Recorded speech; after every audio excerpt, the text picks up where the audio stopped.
Hello दोस्तों, आपका बहुत बहुत स्वागत है स्लीपी क्लासेस में। दोस्तों आज हम फिर से लेके आए हैं आपके लिए MCQ industrial relations and labour law. आज का पॉइंट ऑफ फोकस क्या है हमारा? Industrial dispute act 1947। आपके सारे क्वेश्चंस और जो पॉइंट ऑफ फोकस है वो इसी से ही है। और यहाँ पे इम्पॉर्टेंट सेक्शन से हमने क्वेश्चन मैंने आपके लिए क्वेश्चन निकाले हैं। ठीक है जी। तो without any further do let's get started. सबसे पहला क्वेश्चन क्या है? Workman has been defined under which section of industrial dispute act. अब दोस्तों देखिए, इंडस्ट्रियल डिस्प्यूट एक्ट है तो वर्कमैन का तो पता ही होना चाहिए, लेकिन ये जो सेक्शन है आपके, स्पेशली जो सेक्शन 2 है, ठीक है जी, उसमें ABCD ऐसे करते करते TQ पता नहीं कितने सब सेक्शन हैं, लेकिन कुछ जो है इंपॉर्टेंट होते हैं। ठीक है जी। तो इसमें बताइए कि कौन सा इसका आंसर है। सेक्शन 2B, 2P, 2QST कौन सा है? इसका सही जवाब क्या है? इसका सही जवाब है सेक्शन 2S। अब इसके बारे में थोड़ा सा जानते हैं। ठीक है जी। अब 2S ने क्या है कि उसने वर्कमैन डिफाइन किया होगा कि इसका क्या मतलब। Workman means any person including an apprentice employed in any industry. Apprentice का मतलब क्या होता है? अप्रेंटिस का मतलब होता है कोई ऐसा व्यक्ति जो कि काम सीख रहा हो, शायद क्या, चाहे वो इंटर्नशिप ही क्यों ना कर रहा हो। ठीक है जी। और in industry to do any manual, unskilled, skilled, technical, operational, clerical, supervisory work for hire or reward whether the terms of employment be express or implied for the purpose of any proceeding under this act. मतलब कि कोई भी ऐसा व्यक्ति जो काम कर रहा है, चाहे वो मैनुअल है, अनस्किल्ड है, स्किल्ड है, किसी भी टाइप का काम कर रहा है, उसको हम वर्कमैन कहेंगे। ठीक है जी, जो कि इस एक्ट में डिफाइन किया है अंडर 2S। ठीक है दोस्तों। और इसमें ये भी है कि a person who has been dismissed, discharged or retrenched in connection with or as consequence of that or dispute, whose dismissal, discharge or retrenchment has led to dispute but does not include any such person। अब इसकी जो ये जो language है जो कि सरदर्दी दे सकती है, उसका मतलब ये है कि कोई ऐसा व्यक्ति जिसको कि डिसमिस किया गया है या डिस्चार्ज किया हुआ है किसी भी इस तरीके के सर्विसेज से, उन्हें भी हम वर्कमैन मानेंगे। अब वो कौन कौन से सर्विसेज डिस्चार्ज या डिस्प्यूट या रिट्रेंच किया हुआ है, वो कौन कौन से हैं? ठीक है जी, वो हैं ये। ठीक है जी। अब क्या है कि वर्कमैन में आपने बता तो दिया यहाँ पे एक्ट में कि ये जो भी चीज़ें हैं वो वर्कमैन कहलाएगा, लेकिन साथ में एक चीज़ ये है कि कौन सा वर्कमैन नहीं होगा। ठीक है जी। हु आर वर्कमैन ये तो यहाँ डिफाइन कर दिया, लेकिन हु आर नॉट वो भी यहाँ पे डिफाइन कर रहा है। वो कौन सा है? वो ये है।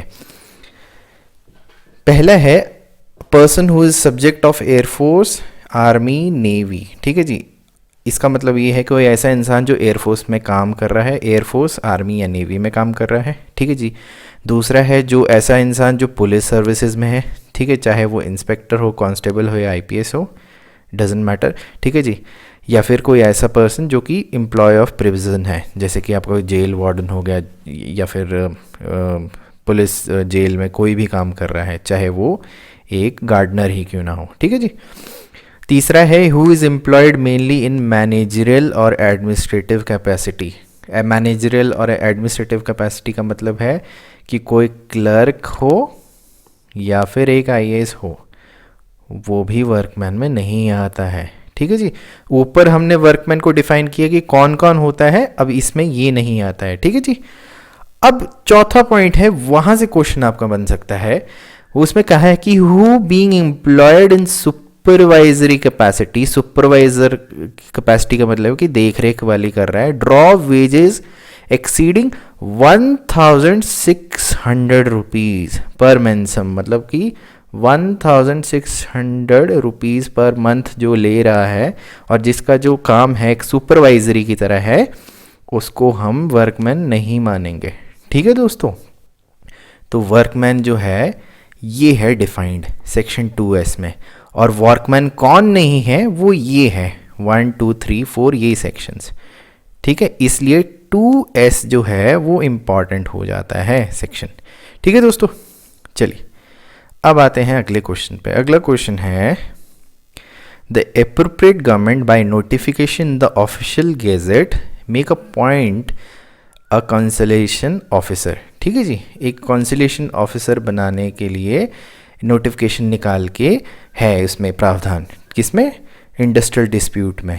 अब इसमें क्वेश्चन पूछा है कि कौन से सेक्शन में कवर किया हुआ है, सेक्शन 3, 4, 5, 6। तो इसका सही जवाब क्या है? अब वीडियो पॉज करके भी इसका आंसर दे सकते हैं। इसका सही जवाब है सेक्शन 4। कल मैंने एक कमेंट पढ़ा था कि सर सारे सेक्शन रटने पड़ेंगे। दोस्तों अब देखिए, उसका मैं आंसर सिंपल दे देता हूँ।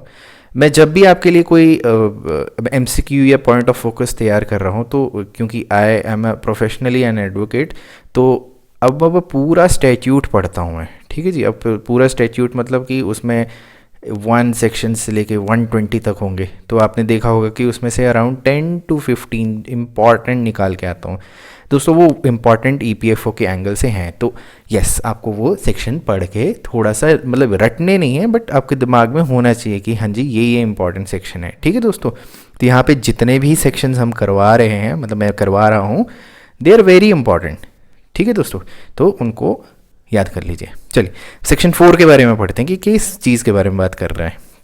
सेक्शन 4 जो है कंसाइलेशन ऑफिसर के बारे में बात करता है।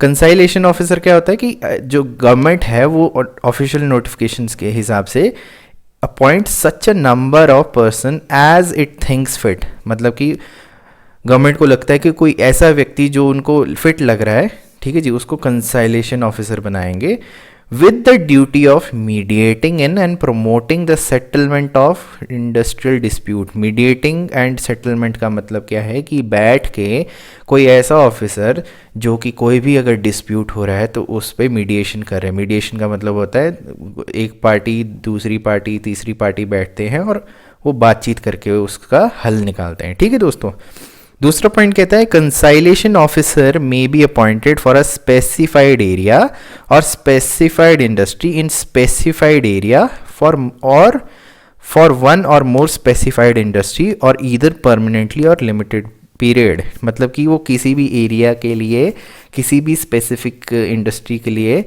या फिर एक से ज़्यादा इंडस्ट्री के लिए मतलब कि उसको लगाया जा सकता है, अपॉइंट किया जा सकता है। कौन करता है अपॉइंट? और एप्रोप्रिएट गवर्नमेंट, स्टेट गवर्नमेंट भी हो सकती है, सेंट्रल भी हो सकती है। ठीक है जी, चलिए तीसरे क्वेश्चन पे आते हैं। तीसरा क्वेश्चन कहता है labour code shall consist of how many persons appointed by the appropriate government? 1, 2, 3, 4। तो इसका सही जवाब क्या है? इसका सही जवाब है ए, 1 ओनली। ठीक है जी, अब इसके बारे में बात करते हैं। अब सेक्शन 7 किसके बारे में बात करता है? Labour code. अब ये इंपॉर्टेंट हो गया। ठीक है दोस्तों, अब लेबर कोड का क्या है कि एप्रोप्रिएट गवर्नमेंट जो है, एप्रोप्रिएट गवर्नमेंट इंपॉर्टेंट है कि हमारे जितने भी रूल्स रेगुलेशन बनाते हैं वो कौन बनाता है? गवर्नमेंट बनाती है। ठीक है जी, हमने ये चीज़ फैक्ट्रीज एक्ट में भी देखी, ये चीज़ इस एक्ट में भी देख रहे हैं और आने वाले एक्ट्स में भी देखेंगे कि एप्रोप्रिएट गवर्नमेंट ही निकालती है सारी नोटिफिकेशन जो भी है ऑफिशियल गेजेट के थ्रू। ठीक है जी, तो ये क्या कहते हैं कि एप्रोप्रिएट गवर्नमेंट जो है वो कॉन्स्टिट्यूट कर सकता है 1 और मोर लेबर कोड्स। ठीक है जी, अभी उधर ऊपर क्वेश्चन क्या था? क्वेश्चन ये था कि labour code shall consist of how many persons appointed. इसमें ये नहीं पूछा कि कितने लेबर कोड्स हो सकते हैं, पर्सन्स पूछा है। तो इन्होंने कहा है कि ये 1 या मोर लेबर कोड्स कर सकते हैं education of the industrial disputes relating to any matters. मतलब कि कोई भी मैटर जो भी हैं जो स्पेसिफाई किया है second schedule of industrial dispute act, वो आपको पढ़ने की जरूरत नहीं है कि सेकेंड शेड्यूल में क्या क्या दिया है। ठीक है जी, और इसमें कहा है कि a labour code shall consist of 1 person only to be appointed by appropriate government. तो ये पॉइंट आ गया हमारा। ठीक है जी, तीसरा पॉइंट क्या कहता है? A person shall not be qualified for appointment as a presiding officer of the court unless. अब ये तीसरा पॉइंट क्या कहता है? क्वालिफिकेशन बताता है। अब ये इंपॉर्टेंट आ गया, इसको थोड़ा सा ढंग से देखिएगा। ठीक है जी, मतलब कि जो आपके जो भी इसमें ये ऑफिसर है वो कौन होना चाहिए? अनलेस जहाँ पे आ गया ना, तो इसमें है कौन होना चाहिए। सबसे पहला है ही इज़ और हैज़ बीन अ जज ऑफ हाई कोर्ट। मतलब कि वो या तो जज रह चुका है या ऑलरेडी है।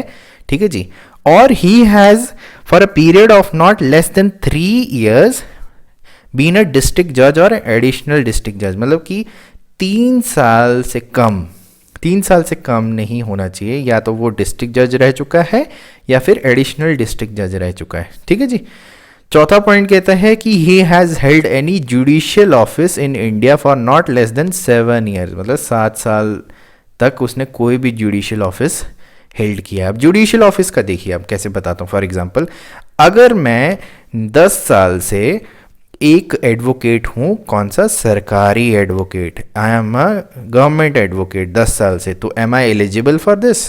यस आई एम, क्योंकि मैंने एक जुडिशियल ऑफिस होल्ड किया हुआ है, क्योंकि आई एम अ सरकारी वकील, ठीक है जी। अगला पॉइंट यह है कि he has been presiding officer of a labour court constituent under any provincial act or state act not less than 5 years, मतलब कि वो 5 साल तक, मतलब कि वो ऑलरेडी ये एक प्रिसाइडिंग ऑफिसर रह चुका है, ठीक है जी। 5 years इसका है, 5 साल इसके, 7 साल इसके और 3 years इसके, ठीक है दोस्तों। तो आप समझ रहे हैं कि ये किस तरीके से है, ठीक है दोस्तों। चलिए चौथा क्वेश्चन पे आते हैं।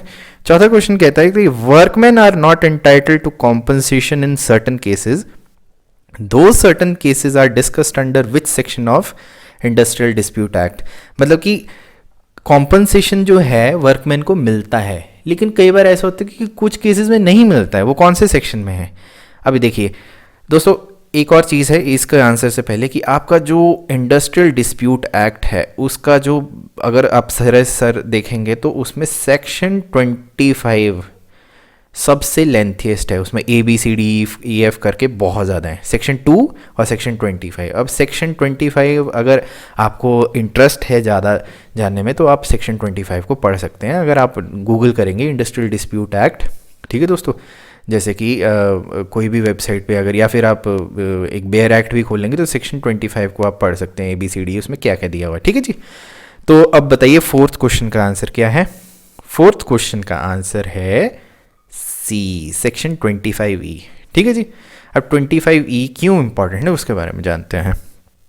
सेक्शन 25E क्या कहता है कि workman not entitled to compensation in certain cases, ठीक है जी। उसमें कहा है कि no compensation shall be paid to workman who has been laid off, मतलब कि लेड ऑफ का मतलब होता है उसको, मतलब आपको नौकरी से निकाल दिया हो, ठीक है जी। वो क्यों है, पहला है if he refuses to accept any alternative employment in the same establishment from which he has been laid off. For example, मैं एक सेक्शन में काम करता हूँ इंडस्ट्री में और मेरे को उस सेक्शन से निकाल दिया है, ठीक है जी। और मैं कहता हूँ कि सर मुझे कॉम्पनसेशन चाहिए। अब मेरी फैक्ट्री कहती है कि आपको कॉम्पनसेशन नहीं मिलेगा, लेकिन हम आपको ना, दूसरा सेक्शन है, ये सेक्शन 2 है उसी इंडस्ट्री में, सेम पर्क्स और पे के साथ हम वहाँ पे कर रहे हैं। अगर मैं इस चीज़ को रिफ्यूज़ कर देता हूँ और फिर बोलता हूँ कि मुझे कॉम्पनसेशन चाहिए, तो वो नहीं मिलेगा, ठीक है जी, ठीक है जी। तो दिस इज अबाउट फर्स्ट, कि मतलब कि if he refuses to accept any alternative employment in same establishment, ठीक है जी, और in any other establishment belonging to same employer situated in same town village or situated within radius of 5 miles, ठीक है जी। अब कई बार होता है कि एक इंडस्ट्री आपकी इधर है, दूसरी इंडस्ट्री आपकी इधर है, अगर ये 5 मील के अंदर, मील और किलोमीटर का डिफरेंस होता है 5, अब बताइए 1 मील में कितने किलोमीटर होते हैं, वो भी कमेंट सेक्शन में बताइए, जीके का क्वेश्चन है, ठीक है जी। 5 मील के अंदर अगर ये चीज़ है और इसको एक्सेप्ट करने से मना कर दिया है तो भी उसको कॉम्पनसेशन नहीं मिलेगा, ठीक है जी। अगला है if in the opinion of employer such alternative employment does not call for any special skill, ये किल नहीं है, स्किल है, ठीक है जी, और previous experience can be done by the workman provided that wages which would normally would have been paid to the workman are offer to the alternate employment as well, मतलब कि वर्क में employer को लगता है कि जिस भी तरीके की अल्टरनेटिव एम्प्लॉयमेंट है उसमें कोई स्पेशल स्किल नहीं है और जो उसका प्रीवियस एक्सपीरियंस है वो भी उस पर जस्टिफिकेशन नहीं दे पा रहा है, तब वो वहाँ पे उसको शिफ्ट कर सकते हैं, ठीक है दोस्तों। चलिए सेकंड पॉइंट क्या है, सेकंड पॉइंट क्या कहते हैं, if he does not present himself for work at the establishment at the appointed time during normal working hours at least once a day, मतलब कि वो अपने आप को वो गैर हाजिरी में हो गया है, ठीक है जी, जब वो नॉर्मल वर्किंग आवर्स होता है उसमें गैर हाजिर हो गया है, और एटलीस्ट वंस अ डे मतलब दिन के एक टाइम में वो होता ही नहीं है, तब उसको नहीं मिलेगा, ठीक है जी। ये तो बिल्कुल ही कॉमन सेंस है कि अगर आप गैर हाजिर हो तो फिर आपको क्यों कॉम्पनसेशन दिया जाएगा। तीसरा है if such laying off is due to strike or slowing down of production on the part of workman in another part of establishment, मतलब कि आपकी जो लेइंग ऑफ है मतलब निकाला क्यों गया कि आपने स्ट्राइक कर दी है और उसकी वजह से प्रोडक्शन स्लो डाउन हो गई है। तो ऑब्वियसली अगर किसी इंडस्ट्री की अगर देखिए राइट टू स्ट्राइक तो है आपके पास, राइट टू स्ट्राइक है, हमने कल भी किया था, लेकिन उसमें कुछ क्लॉजेस हैं कि आपको टाइम पीरियड देना पड़ता है, आपको बताना पड़ता है। अगर लीगल स्ट्राइक है तब तो ठीक है, लेकिन अगर इलीगल स्ट्राइक में भी आपने स्लोइंग डाउन ऑफ प्रोडक्शन कर दिया हुआ है तो उसमें भी कॉम्पनसेशन नहीं मिलेगा, ठीक है जी। फिफ्थ क्वेश्चन पे आते हैं। फिफ्थ क्वेश्चन है procedure for retrenchment is covered under which section of the industrial dispute act 1947। Retrenchment का क्या मतलब होता है, मतलब कि कांट छटाई, मतलब कि अगर किसी भी इस्टेब्लिशमेंट में कोई इकोनॉमिक क्राइसिस आ गया है तो the company has the right to retrench, जैसे आजकल कोविड-19 की वजह से काफ़ी रिट्रेंचमेंट हुई है। तो ये कौन सा ये प्रोसीजर कौन से उसमें दिया हुआ, देखिए अभी सेक्शन 25 में बात करी थी और सेक्शन 25 आ गए, ठीक है जी। तो इसका सही आंसर क्या है, इसका सही आंसर है सेक्शन 25 जी। अब इसके बारे में थोड़ा जानते हैं। अब ये क्या है, प्रोसीजर फॉर रिट्रेंचमेंट, ठीक है जी। अब इसमें क्या है, where any workman in any industrial area, industrial establishment who is a citizen of India is to be retrenched and he belongs to a particular category of workmen in that establishment in the absence of any agreement between the employer and the workman on this behalf. The employer should ordinarily retrench the workman who was the last person to be employed in that category unless for reason to be recorded the employer retrenches any other workman, ठीक है जी। तो इसका basic मतलब क्या हुआ, इसका basic मतलब क्या हुआ कि जो लास्ट पर्सन होता है जिसको आपने एम्प्लॉय किया है उसको ही रिट्रेंच किया जाएगा। देखिए बिल्कुल सरासर एक बहुत ही लॉजिकल है कि मैंने जब इंडस्ट्री में 100 वर्कर्स रखे, ठीक है जी, फर्स्ट वर्कर को मैंने रखा था 2001 में, ठीक है जी, और जो लास्ट 100th वर्कर को रखा था वो मैंने रखा था 2020 में, ठीक है जी। तो अब ये तो गलत ही रहेगा ना कि जो फर्स्ट वर्कर है उसको हमने रिट्रेंच कर लिया, जो लास्ट वर्कर होगा आपका उसी को ही रिट्रेंच किया जाता है, ये बेसिक चीज़ है। चलिए अब आते हैं पॉइंट ऑफ फोकस पे, ठीक है दोस्तों। पॉइंट ऑफ फोकस में इंपॉर्टेंट सेक्शन जो है इंडस्ट्रियल डिस्प्यूट एक्ट, अब आते हैं सेक्शन 26। सेक्शन 26 क्या कहता है, penalty for illegal strikes and lockouts, illegal strikes and lockouts, ठीक है जी। अब क्या है कि any workman who commences continues or otherwise acts in furtherance of a strike which is illegal under this act shall be punishable with imprisonment of term which may be extended to 1 month, 1 महीने की सज़ा, ठीक है जी, ये पहली चीज़। और fine which may extend to 50 rupees और बोथ, मतलब कि 1 महीने की सज़ा और 50 रुपये की आपको सज़ा मिलेगी कि इतने पैसे देने हैं, ठीक है जी। सेकंड पॉइंट कहता है any employer who commences continues or otherwise acts in furtherance of a lockout which is illegal. अब ये एक तो ऊपर एम्प्लॉय के लिए था, अब एम्प्लॉयर है मतलब कि जो कि काम दे रहा है, मतलब कि वो एक लॉकआउट करता है, ठीक है जी, उनको क्या होगा, उनको भी 1 month की सज़ा होगी। फाइन जो होगा वो 1000 होगा, 1 month की सज़ा 1000 की फाइन। तो ये आ गया हमारा कौन सा सेक्शन, सेक्शन 26, ठीक है दोस्तों। अब आते हैं सेक्शन 11। सेक्शन 11 क्या कहता है, procedure power of conciliation officers, board, courts and tribunals and national tribunals, ये सारा इकट्ठे दिया हुआ है, ठीक है दोस्तों। ये इंपॉर्टेंट है, ये काफ़ी इंपॉर्टेंट है। क्या है, पहला पॉइंट है कि subject to any rules that may be made in this behalf an arbitrator, a board, court, labour court, tribunal, national tribunal shall follow such procedure as the arbiter or other authorities concerned may think fit, मतलब कि ये arbitrator हो गया, board, इनके जितने भी ये mentioned हैं उनकी जितनी भी आपकी प्रोसीजर है वो बनाए जाएंगे किस हिसाब से, सेक्शन के हिसाब से।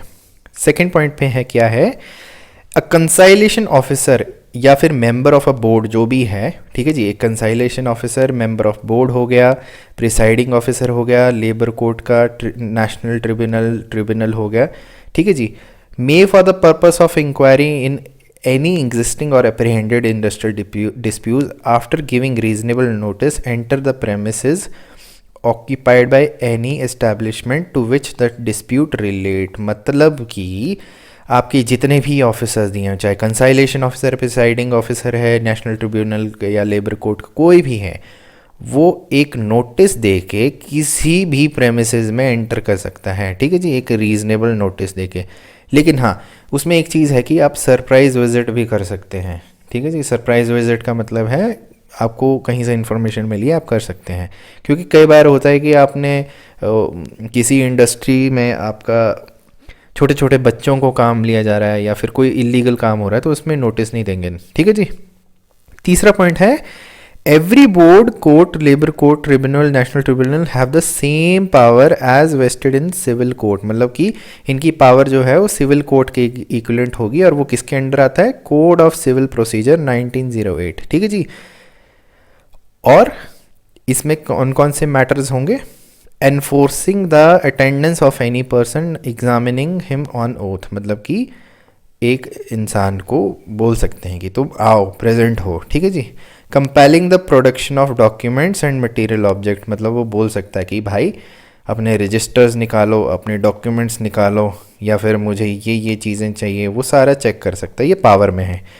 अगला पॉइंट क्या है, issuing commissions of examination of witness. अब क्या है एग्जामिनेशन ऑफ विटनेस का मतलब क्या होता है, फॉर एग्जांपल सिविल कोर्ट में अगर आपको मैं थोड़ा सा बताता हूँ, एग्जामिनेशन ऑफ विटनेस का होता है कि एक विटनेस, दूसरा विटनेस, तीसरा विटनेस। विटनेस का मतलब होता है इंसान ही, जो कि किसी पर्टिकुलर चीज़ हुई थी उसका सारथी है, मतलब कि वो चीज़ उन्होंने होते हुए देखे। अब कोई भी यहाँ पे नेशनल ट्रिब्यूनल ही है सपोज़, और मैं यहाँ पे कंसाइलेशन ऑफिसर हूँ, तो मैं उनको बुला सकता हूँ। एग्जामिनेशन ऑफ विटनेस का मतलब होता है उनसे क्वेश्चन पूछे जा सकते हैं through the means of advocate, या फिर जो भी कंसर्न्ड अथॉरिटी है वो उससे पूछेगा, एग्जामिनेशन करेगा कि तूने क्या देखा, अच्छा आप क्या बताइए, अच्छा आप बताइए, और उसके बाद फिर एक कंक्लूजन पे निकलता है। तो वो एग्जामिनेशन ऑफ विटनेस होता है। ये आप कोर्ट में भी देखे होंगे आप, ठीक है जी, मतलब मूवीज़ देखी होंगी। मुझे पता नहीं आप लोगों में से कितने लोग कोर्ट्स में गए हैं, बट ये मूवीज़ में तो आपने देखा होगा कि मैं गीता की कसम रख के करता हूँ। वैसे आजकल यूजुअली होता नहीं है, but that is called examination of witness, ठीक है जी।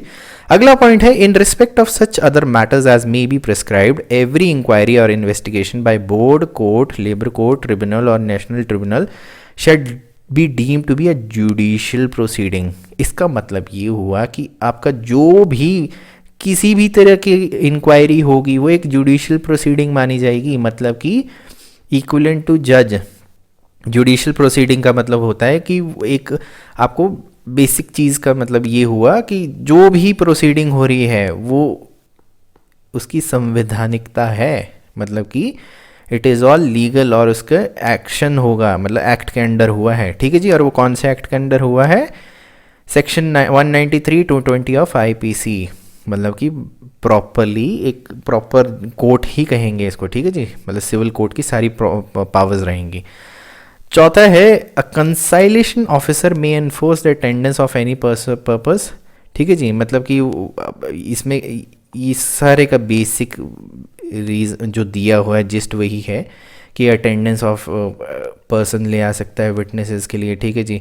और उसकी जितने भी आपके जो वेरिफिकेशन है किसी भी अवार्ड की, अवार्ड का मतलब होता है कि किसी भी तरीके का कॉम्पनसेशन मिला हुआ है, अपने का फैक्ट्री में अगर किसी ने कॉम्पनसेशन दिया हुआ है, कोई भी इंसान को लगता है कि सर वो मुझे अवार्ड जो भी मिला था या कॉम्पनसेशन मिला था वो कम है, लेस है, तो वो ट्रिब्यूनल में जा सकता है, और कंसाइलेशन ऑफिसर जो है उसको रिविज़िट कर सकता है, मतलब एग्ज़ामिन कर सकता है वो। और जो ऊपर हमने बताया कि प्रोडक्शन ऑफ डॉक्यूमेंट्स हो गया, या फिर कंपेलिंग, मतलब सारी की सारी चीज़ें कर सकता है वो। बेसिकली ये पावर्स दी गई हैं किसको, कंसाइलेशन ऑफिसर को, ठीक है जी। चलिए अगला पॉइंट ऑफ फोकस आता है, नहीं अभी नहीं है इसमें, 5th 6th और अगला पॉइंट्स भी हैं, sorry.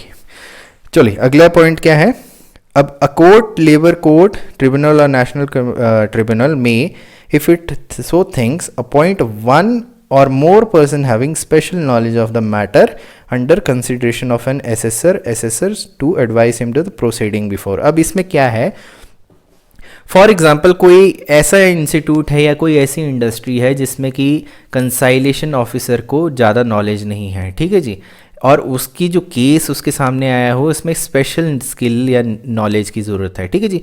For example forensic medicine से रिलेटेड है या फिर डॉक्टर से रिलेटेड है या कुछ इस तरीके की स्पेशल स्किल की ज़रूरत है जो कि कंसाइलेशन ऑफिसर के पास नहीं है, तो वो कह सकता है कि भाई मैं एक स्पेशलाइज स्किल वाले इंसान को अपॉइंट कर रहा हूँ, और वो पावर किसके पास है, कोर्ट के पास है, लेबर कोर्ट के पास है, ट्रिब्यूनल, नेशनल ट्रिब्यूनल और कंसाइलेशन ऑफिसर के पास, ठीक है जी।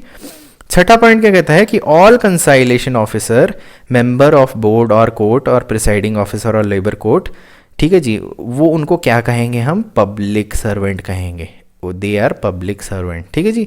और वो पब्लिक सर्वेंट किसके अंडर कवर किए हैं, सेक्शन 21 ऑफ द आईपीसी, ये पब्लिक सर्वेंट माने जाएंगे, ठीक है जी। सातवां कहता है subject to any rules made under this act, ठीक है जी,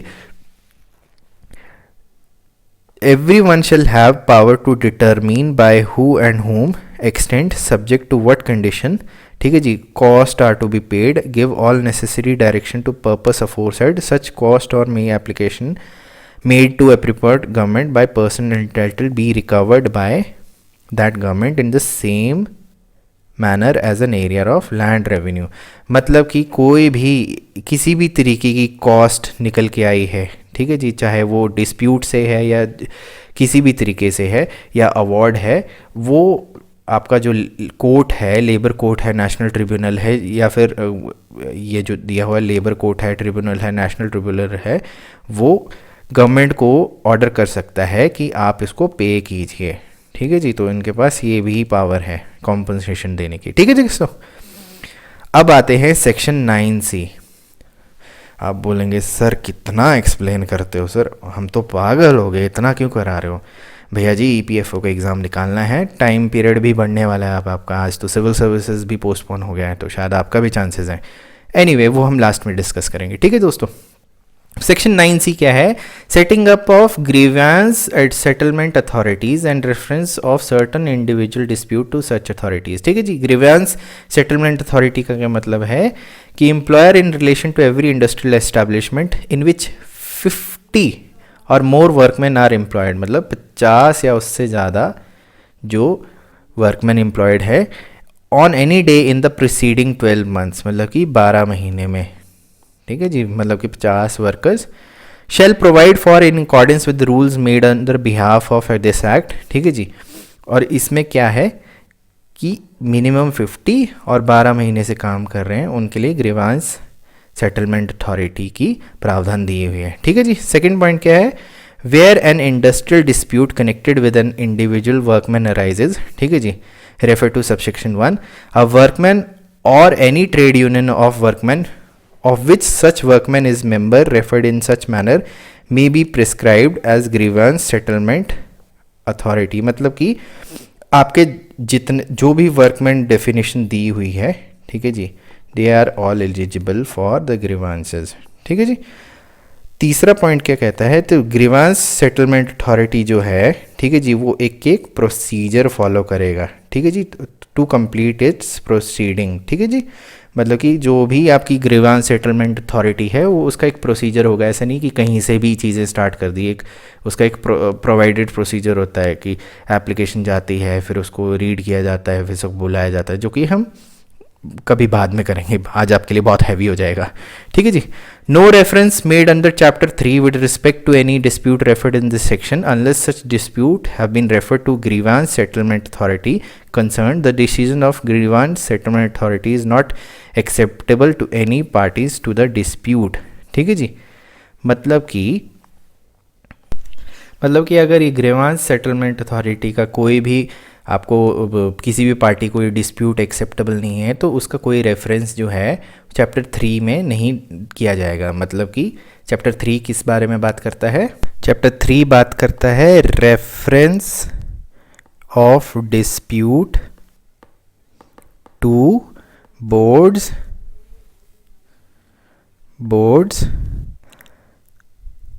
कोर्ट्स ट्रिब्यूनल्स। ठीक है दोस्तों, इसमें ये रेफरेंस नहीं कर सकते हैं। ठीक है दोस्तों, उनके पास ऑप्शन ज़रूर रहता है कि वो किसी कॉम्पिटेंट कोर्ट के पास जाएं, लेकिन ये इसको नहीं कर सकता। ठीक है दोस्तों, तो दोस्तों इसके साथ हमारा हो गया आज का लेक्चर ख़त्म। ठीक है, अब थोड़ी सी बात कर लेते हैं EPFO एग्ज़ाम के बारे में। आप बोलेंगे सर आज तो 10 अक्टूबर कर दी सिविल सर्विसेज की, हमारा क्या होगा? दोस्तों आपका ये होगा कि आपको टाइम पीरियड अब ज़्यादा मिल गया, minimum 2 months you have got already. ठीक है, अब आपको 2 मंथ्स मिल गए हुए हैं, तो आप क्या करना है, अब आपके जो वीक सेक्शन जो हैं उन पे सारे आप कीजिए, फोकस लगाइए, और जो आपके जो ऑलरेडी स्ट्रॉन्ग सेक्शन है उनको और स्ट्रॉन्ग बनाइए, और प्रे कीजिए, मेडिटेशन कीजिए। टाइम्स आर टफ बट डटे रहिए, हम आपके साथ रहेंगे। We will keep on providing you good lectures out hair.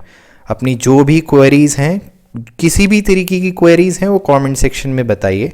किसी भी तरीके की क्वेरी है, आपको कोई प्रॉब्लम है पर्सनल लाइफ में, नहीं मतलब आपको एग्ज़ाम से रिलेटेड है, कोई भी किसी भी टाइप की प्रॉब्लम है, आपको इशू आ रहा है टाइम टेबल से रिलेटेड, या कोई पढ़ने में दिक्कत आ रही है, क्वेश्चंस डालिए कमेंट सेक्शन में। एक क्वेश्चन एंड आंसर का सेशन लूँगा मैं आपके साथ। ठीक है दोस्तों, thank you very much, take care, bye bye.